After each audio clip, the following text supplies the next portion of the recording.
is not theirs. And Honorable Senyonyi has eloquently challenged them to wear the beret if it is indeed theirs. Ladies and gentlemen, I want to mention something very important that is happening in our nation. Besides the stolen election, and besides the shameless altering of the will of the people of Kayunga, where you all saw that all declaration forms were present, and it was clear that Museveni, even after keeping me under house arrest, was resoundingly defeated. They altered the voice of the people, and they announced a different candidate. This was supposed to be the lowest level of shamelessness. But as we always mention, Museveni has a bottomless pit that he descends in of shamelessness. You all have heard the new proposal to take away the power of the people from electing their leader. Friends, it all begins like a joke. It all begins like a rumor. I want to take you back a little. When Museveni took over our country by force of arms, having lied to our people and conned them, he promised that they will rule for only 4 years and thereafter return power to a civilian government. Our people trusted them. But in 1989, Museveni, using the NRC that he had controlled, just like he controls the parliament today, they again extended their mandate. They extended their rule for 5 more years without the mandate of the people of Uganda. Because we had just emerged from war, our people had not clearly understood the hypocrite, the liar, and the conman that Museveni is. Accepted. And it went on like that. But I'll tell you that every time Museveni and his team are planning to do something evil like that, they make sure that all voices of reason are eliminated. It is therefore raising questions why voices like Andrew Takome Kaira had to be eliminated by gunshots before that evil move. That was just the beginning, ladies and gentlemen. In 1995, a constitution was promulgated. This is a constitution that was supposed to be durable. It's a constitution that was supposed to be superior. It's a constitution that every Ugandan was supposed to be under. But like all of you now realize, this is a constitution that Museveni never believed in.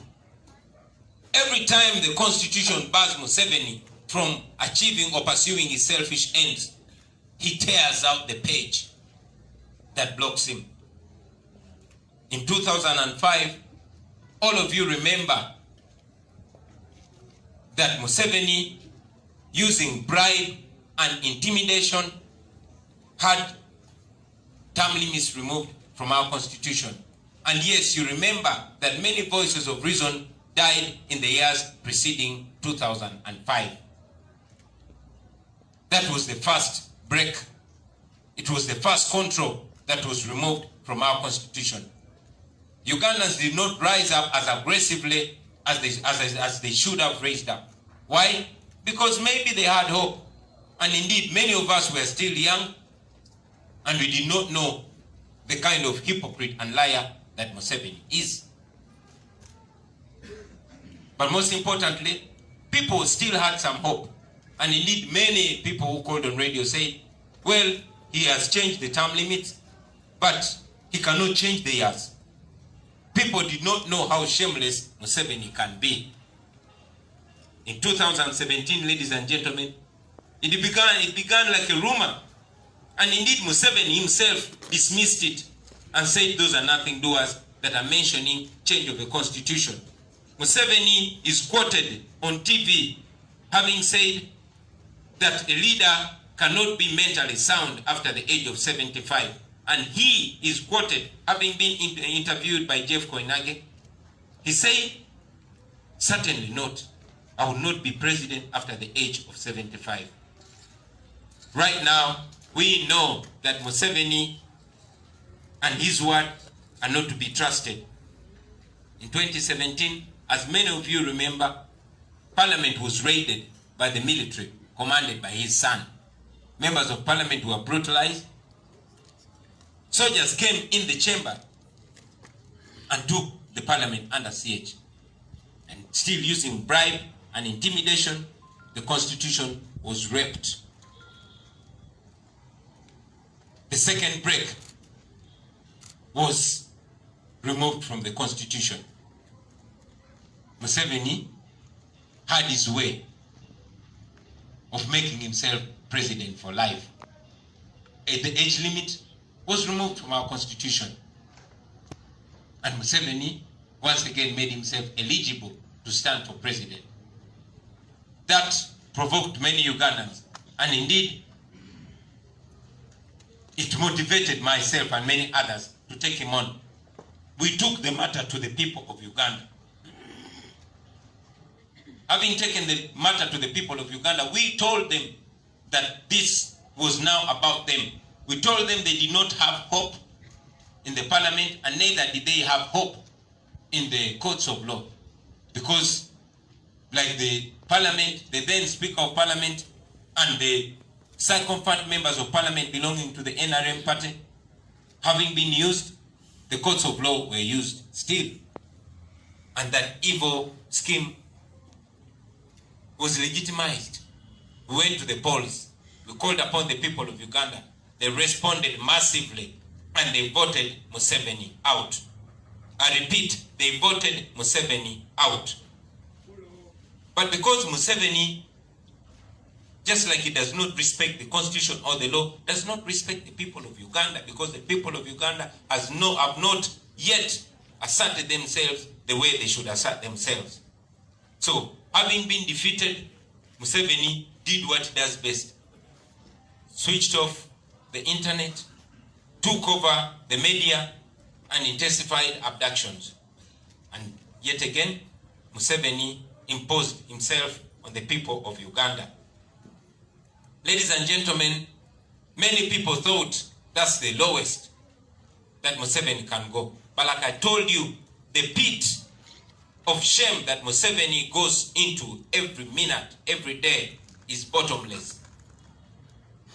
We went to Kayunga, and Kayunga exposed the detail of what happened in the 2021 election. If anybody had any doubt about Museveni's shamelessness, about Museveni's undermining of democracy, Kayunga put it on the table for everybody to see. All of us thought that's the lowest that Museveni went. Having been rejected by the people of Uganda, he tried to make us hate elections. He tried to make us despise elections. And he tried to make us, reject elections. We came and told Museveni that we will not stop calling upon the people of Uganda to assert themselves through elections. He heard us and he got scared. And guess what? Like we told you in the past, that one day Museveni will say there are no more elections. Some people thought I was lying, but I told you, and you journalists can quote me, and you can bring that video evidence, because we told you. Well, it did not take as long as we thought it would take. Now all of you have heard that Museveni and his ilk are moving to take away the power of the people of Uganda and their mandate to elect their president. You all know, ladies and gentlemen, that no position of leadership matters in Uganda for as long as Museveni is in power.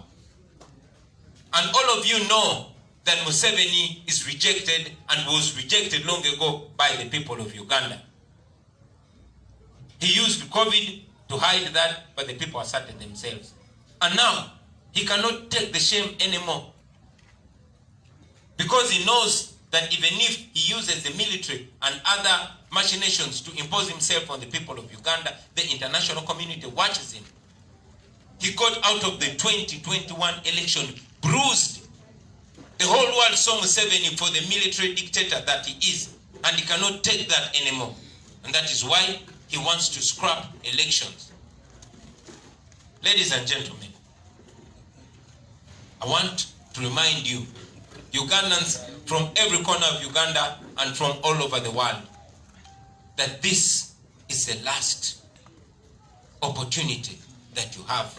I told you in 2017 that you need to rise up and defend the Constitution before the Constitution is too weak to defend you. The Constitution has been demoralized. It has been raped and defiled numerous times.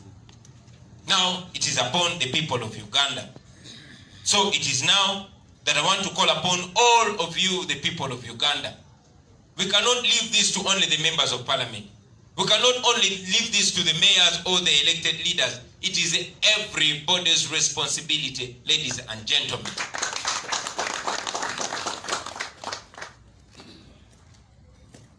All of you now, it's no longer a secret that Museveni is trying to impose his spoiled son on the people of Uganda. And it is clear to him that the people of Uganda have rejected him and his spoiled son. It is clear that they stand no chance in a democratic election.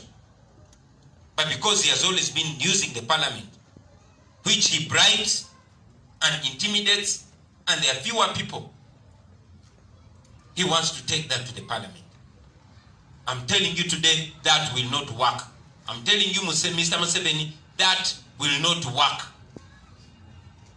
The people of Uganda, as per the Constitution, no matter how many times you've abrogated it, the people of Uganda still have the power over their destiny. And the power that you're trying to take away from the people will not be as easy as you think it will be. But again, ladies and gentlemen, we are not only going to talk about this. We can only remind you, we can only open your eyes, but remember that this is your country. Slowly by slowly, you are being enslaved in your own country. Just like you open your eyes to the realities from 2017 to 2021, I'm calling upon all of you, ladies and gentlemen, to take this upon yourselves. Whether you are MP or mayor or councillor, whether you're ordinary citizen, whether you're farmer, student, young or old, rich or poor, this is about you. Nobody is safe in a dictatorship. I want to say to you once more, like I said to you in 2017, rise up and defend the Constitution before the Constitution is too weak to defend you. I thank you, ladies and gentlemen, for God and my country.